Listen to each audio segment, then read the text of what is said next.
Okay, in this video we are going to take a microscopic look at two communities which are directly across the river from each other, one in Portland and one in Vancouver, and compare the differences in quality of life that exist in these two communities. And we're going to get after it right now. Okay, a little bit of a story here. I was meeting a friend from out of town near the freeway, and we decided to meet somewhere for lunch. There wasn't a lot available in Portland, in the area that we were meeting, that had in-person sit-down dining inside. Our first choice was the Mongolian Grill, but it was closed between lunch and dinner. So we walked over to Mod Pizza, and that's where we ended up having lunch. And as a side note, Vancouver is much more open for restaurant dining, has been for months. They are still restricted to 50% capacity, and you may have an hour wait to get into a good restaurant, but once you're there, it's pretty much like normal, pretty much like it was a year ago when we could go into any restaurant we wanted and have a meal. Okay, I came off the freeway from I-84 to 122nd Avenue, and I discovered a huge homeless camp that I hadn't previously seen. Many times when I head down I-84, I get off at Wood Village or 181st and head into Gresham or Troutdale. So this one was new to me. There was a huge homeless encampment on a residential street that bordered the state-owned land that is surrounded by the cloverleaf for getting off the freeway. There were houses on one side of the street and a homeless camp directly on the other side of the street.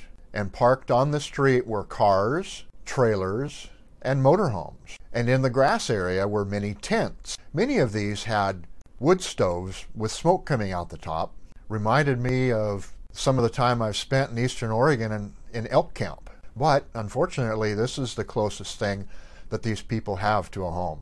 You know, my compassionate side really makes me ponder if there's anything I could do to help the homeless population. These people are as broken as anybody.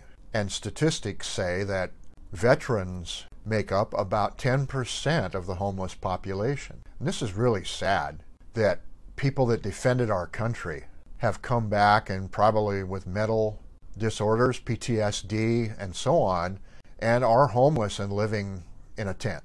Oregon has the second largest homeless population in the United States, second only to California.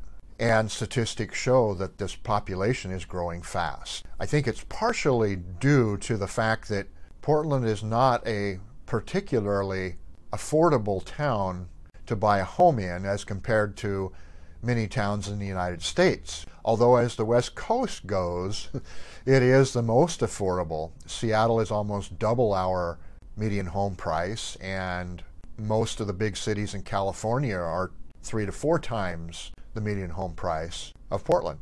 And our affordability index is one of the best on the West Coast for major cities. But that being said, compared to nationwide, our affordability index is not near as good as many other cities in the United States. Okay, back to feeling compassionate for these people.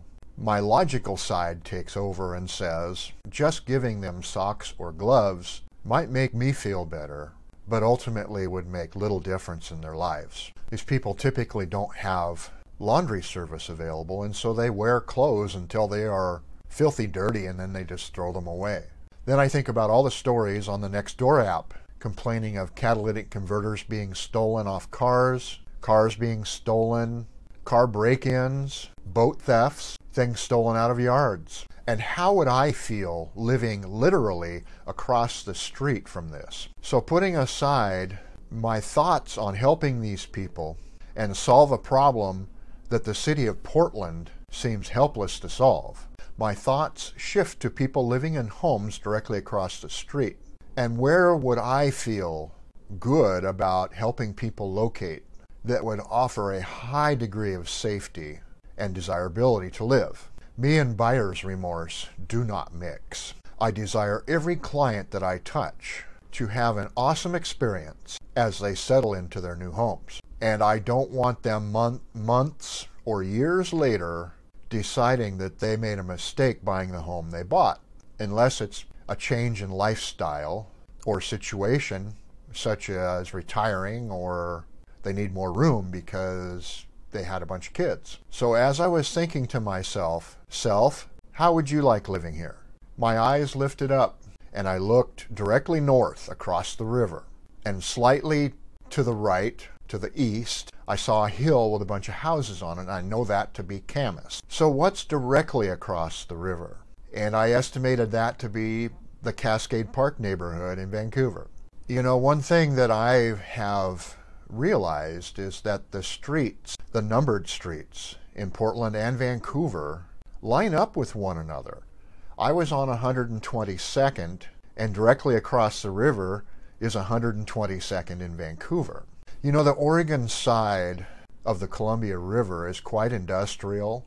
There are a few single-family homes. There are some floating homes here, which are safer than homes on land because they generally have gated parking. And just a couple blocks off Marine Drive on the Columbia River, there's a lot of retail space. And so there are services very nearby for homeless people to buy whatever they need to buy. And the riverside of Marine Drive is mostly public land, undeveloped grassy area that slopes down to the river. And being public land, it is subject to homeless camps and piles of garbage, which is an ecological disaster along the river. It's unsightly on land, but it's pretty easy to bring in a dumpster and just pick it up. But along the river, as the river level rises because of the spring runoff or a major rainstorm, the water level comes up and just washes all that garbage down the river. And this poses an ecological problem that is largely ignored. So anyway, I shot some video near I-205 where all these encampments are along the river, and even under I-205, with the intention of jumping across the river and showing the contrast on the Vancouver side. So now a quick drive across the 205 bridge, the Glen Jackson Bridge. Vancouver is 5 minutes away. So the first thing I'm going to show you is the contrast directly underneath the 205 bridge and what it looks like in Vancouver. It is void of any homeless camps. Lots of pretty wooded areas. Now it is fenced off, and maybe that's part of the reason why there's no homeless people here. But this would be the Evergreen and the East Evergreen neighborhoods. So directly on the river in Vancouver are very upscale homes. And you can say, well, shoot, we can't have access to that riverfront, but from a real estate standpoint, land use standpoint, I would rather see homes along the river than homeless communities. The least expensive home along the river near the 205 bridge at this time is $935,000. There's a home on the Oregon side, not near as nice, albeit, for $825,000. It's been on the market a while. That may actually be overpriced because of its proximity to Marine Drive, the traffic that Marine Drive has, and the traffic jams that Marine Drive has, and the homeless people.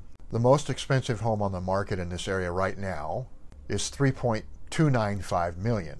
Now I know this isn't for everybody, so just up the hill off the river, with most of these have river views, are homes in the $600,000 to $700,000 range. This is a bedroom community.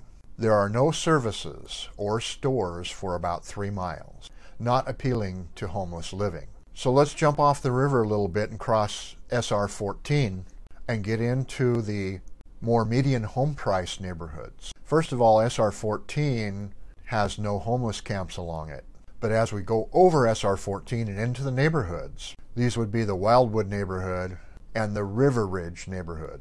A couple of my favorites in the $450,000 home price range. This is a very safe area. So no matter where you locate on the Washington side of the river, you are going to be safer than on the Oregon side. Also, there's no state income tax in Washington. There's less traffic, better freeway system.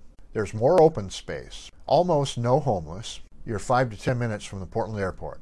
And you still have quick access to the big city life in Portland. Shopping, cultural events, fine dining, professional sports. These are all available within a half hour to 45 minutes of Vancouver. So now in a nutshell, Aside from my conflicted feelings about the homeless population, I wish for my clients to have the best home buying experience possible and have long-term peace and comfort in their homes. Anywhere just across the river from Portland offers a definite improvement in safety and livability. It's my advice that you at least take a look at the Vancouver side if you are considering buying a home in the Portland-Vanvouver area. I am licensed in both states, so this advice is not coming from a guy that only has a license in Washington. There are safer places in Portland, but in the median price point of $450,000, they are far and few between. And so if we push a little further south into, say, Happy Valley, the livability and safety features go up drastically. But typically you're not going to find a home at the median home price. Probably add another 100,000. You know, the Washington home prices are going up faster than the Portland home prices are. And this is because there are lots of people discovering the advantages of living there over Portland. So a few words of wisdom if you're going to buy a home in Portland. Do not buy a home within walking distance of one of the interstate freeways. The freeways are the epicenter of homeless encampments because of the public land that is on both sides of the freeway. Anywhere that's relatively level will probably have homeless people on it. Anybody within walking distance of the freeway will experience a higher incident of property crime. Living near a freeway in Vancouver, we don't tend to have this problem. Not yet, and hopefully we won't. But I still advocate locating a little further away from the freeway, even in Vancouver. Besides the noise level, which will be lower, the traffic congestion in Vancouver is much less than Portland, and living a mile from the freeway may add 2 to 3 minutes a day to your commute, as opposed to living right next to the exit. So I hope this spotlight on Portland versus Vancouver, directly across the river from one another, how the improved standard of living exists on the Washington side. And until the next video, I'll catch you later.